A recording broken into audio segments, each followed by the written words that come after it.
जय हो द्वारकाधीश। आज का टॉपिक है थर्ड पार्टी ने गधा बनाया है किसी को। तो ऐसी खुद की हालत होने के बाद क्या हालत हो रही है उनके दिल की, ये जानने की कोशिश करेंगे आज की रीडिंग से। कोई टैरो नहीं लेने वाले, सिर्फ यही डेक लेंगे जिसमें से लेंगे 9 कार्ड्स। तो शुरुआत करते हैं कार्ड शफल करके।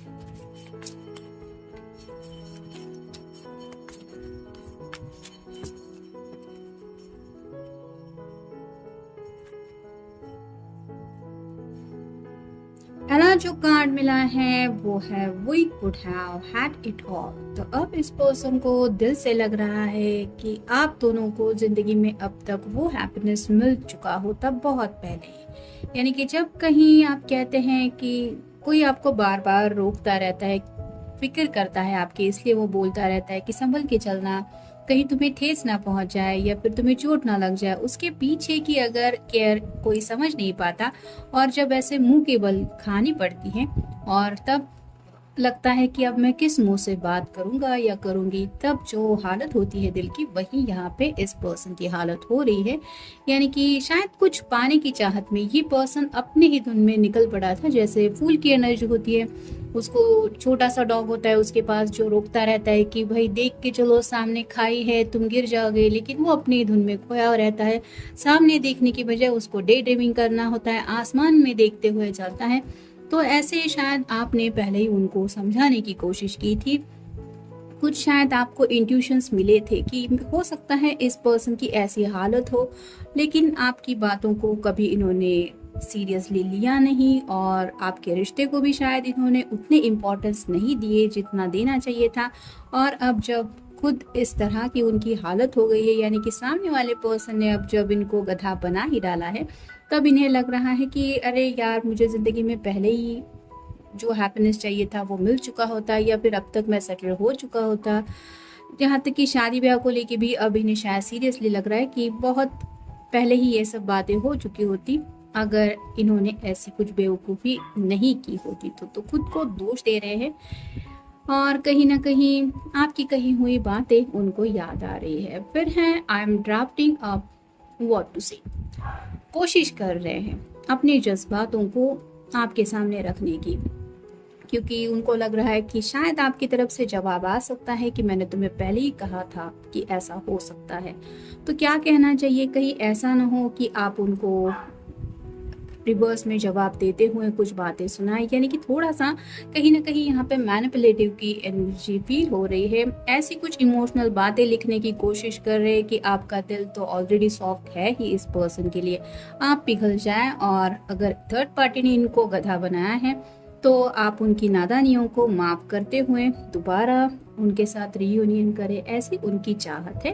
यानी कि ऐसा कुछ सोच रहे हैं कि मैं अपने पर्सन से बोलूँगा, कहूँगा या कहूँगी ताकि वो फिर से मुझसे कनेक्ट हो जाए। फिर है I am lost without you. अब जाके कहीं इस पर्सन को आप कह सकते हैं इसकी आंखें खुल गई हैं और इसको समझ में आ गया है कि आप अगर इसकी ज़िंदगी में नहीं है तो कम्प्लीटली ये गॉन केस की तरह है। यानी कि ये आपका बड़प्पन है जो शायद आपने कभी इस पर्सन से सच्चे दिल से प्यार किया था, इनकी सब नादानियों के बावजूद। लेकिन अब जब ऐसी हालत हो ही गई है खुद की, तो ये पर्सन खुद को महसूस करा रहे हैं, मतलब उनका दिल उनको रियलाइज करा रहा है कि इस दिल में अगर प्यार की कुछ अहमियत थी, यानी कि ज़िंदगी में, तो सिर्फ आप ही की तरफ से शायद उनको वो सच्चा प्यार मिला था। और अब जब शायद इस पर्सन ने थर्ड पार्टी से प्यार किया था और इनको पता चल गया है कि ये किस तरह से मैनिपुलेटिव हो गए, मतलब उस एनर्जी में फंस गए, और अब इन्हें एहसास हो रहा है कि किसी के प्यार को ठुकराना होता क्या है। नेक्स्ट है I want to hear your voice. तो कोशिश कर रहे हैं खुद को ये स्ट्रेंथ दिलाने की, हिम्मत जुटाने की कि मैं अपने पर्सन से बात करूंगा, उसकी आवाज़ सुनूंगा तो शायद मेरा ये जो स्ट्रेस है या फिर मुझे जो फील हो रहा है सैडनेस, वो सब रिलीज हो जाएगा। यानी कि कहीं ना कहीं अभी भी आप कह सकते हैं सेल्फिश एनर्जी से ही ये पर्सन आपकी आवाज़ सुनना चाहते हैं, क्योंकि इनके दिल की जो जज्बात है वो हील हो जाए। उनको लगता है आपकी आवाज़ भी सुनेंगे तो भी इनके जो वुंड है, जो जख्म है इनके दिल के ऊपर पड़े हुए, उनको मरहम लग जाएगा। और इसलिए ये कोशिश कर रहे हैं कि आपसे बात करने की, मतलब कॉल करेंगे तो कुछ ना कुछ कहना पड़ेगा, क्या कहना है वो भी लिख रहे हैं। और ये क्यों कर रहे हैं? क्योंकि वो चाहते हैं ये कॉन्वर्सेशन यहीं पे ना एंड हो जाए, ये बातें और भी ज़्यादा आगे बढ़े। फिर है अनब्लॉक मी प्लीज़।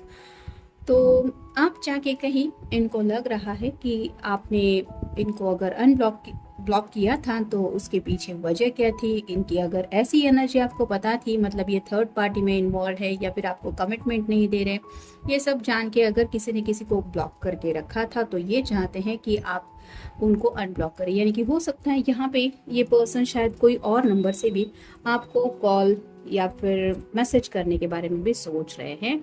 और ये क्यों करना चाहते हैं? क्योंकि इनको लग रहा है कि मेरे हाथ से ये भी अपॉर्चुनिटी ना निकल जाए। मतलब जब अब ठोकर लग ही गई है, जब जख्म दिल पे पड़ ही गए हैं, तो अब इन्हें लगता है कि उन जख्मों को जो भर सकेगा वही मेरे साथ होना चाहिए। और ऐसे में उनको आपकी याद आ रही है। नेक्स्ट है I want to look better first. तो काफी ज्यादा आप कह सकते हैं एक सैडनेस की एनर्जी में ये पर्सन था, या फिर उनको शायद यकीन ही नहीं हो पा रहा कि थर्ड पर्सन ने इनको इस तरह से ट्रीट किया, जिसकी वजह से आप कह सकते हैं इनकी थोड़ी ऐसी हालत हो गई है कि लुक्स वगैरह की तरफ भी ध्यान नहीं दे रहे। हो सकता है ड्रेसिंग स्टाइल भी काफी ज्यादा बिगड़ चुका है, ना अच्छे कपड़े पहन रहे हैं। अगर मेन पर्सन के लिए आप देख रहे हैं, मेल पर्सन के लिए, तो दाढ़ी मूछे वगैरह भी काफी बढ़ चुकी होगी। हो सकता है बाल वगैरह भी काफी उलझे हुए ऐसे दिख रहे हैं, जिसकी वजह से उनको लग रहा है अगर मैं कॉल करूंगा या फिर मैसेज करूंगा और सामने से मेरे पर्सन ने कॉल बैक किया या फिर अगर वीडियो कॉल हुआ तो मैं कैसे दिख रहा हूँ, ये वो जरूर जज करेगा। तो आपके सामने थोड़ा खुद को अच्छा भी दिखाने की कोशिश करना चाहते, लेकिन फिर उनको लग रहा है कि अगर आपको ये सब बातें बतानी है तो फिर आपका रिएक्शन क्या होगा, ये सोच के थोड़ा सा अभी भी सोच रहे हैं। फिर है I don't show you what you mean to me. तो अब ये आपको सरप्राइज देखते हुए शायद कन्विंस करना चाहते, जैसे आप कहते हैं ना कि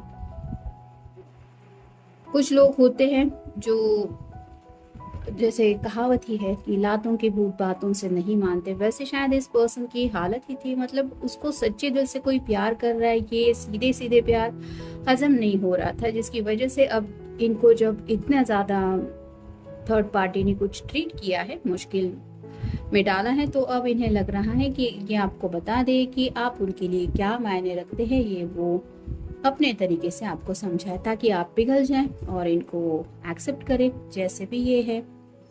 फिर है we can we start from scratch. तो अभी भी ये पर्सन इस रिश्ते में आगे बढ़ने के लिए थोड़ा सा बेसब्री से भी इंतजार कर रहे हैं। यानी कि अगर आपकी तरफ से इनको थोड़ी भी पॉजिटिविटी मिल जाए तो ये इस रिश्ते में तुरंत आगे बढ़ने की भी कोशिश कर सकते हैं, क्योंकि ऐसे कुछ ख्यालात इनके दिलो दिमाग में चल रहे हैं, जैसे आपको हग्स एंड किसेस देना या फिर आपके गले लग के आपको ये एहसास दिलाना कि हाँ मैंने गलती की थी, मुझे माफ कर दो। ये कहने की भी उनको लग रहा है जरूरत नहीं पड़ेगी, इतना ज्यादा आप उनको लेके शायद प्यार करते हैं, ऐसा उनको फील होता है। और इसलिए ये थोड़ा, जैसे कि मैंने पहले ही कार्ड में कहा कि मैनिपुलेटिव करने के बारे में सोच रहे हैं।